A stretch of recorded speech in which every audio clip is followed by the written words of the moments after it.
Cloud misconfiguration is often overlooked. It's really, really tricky. And the reason is the cloud is very different in architecture than the data center. Things like TCP/IP networking and having boundaries on your networks and so on, you still do that stuff, but it's not usually actually how the bad guys are exploiting these resources.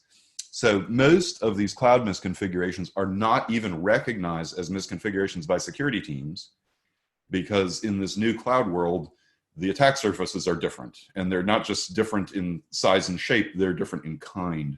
The compliance frameworks are really far behind on this in terms of they're still thinking mostly in data center terms, and it takes months for additions to get through, like NIST and CIS, et cetera.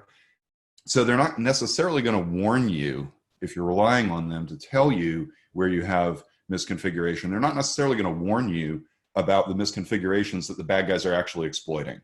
And therefore, what that leads up to is that therefore misconfigurations are exceedingly common in enterprise cloud environments because they're not recognized as misconfigurations and they're not considered policy violations by compliance frameworks. Adding complexity to this is that the cloud is in constant motion.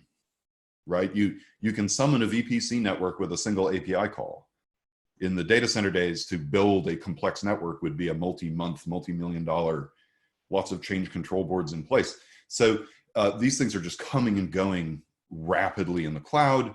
So it really is like needles continuously appearing and sometimes disappearing in a haystack. It's a non-trivial problem.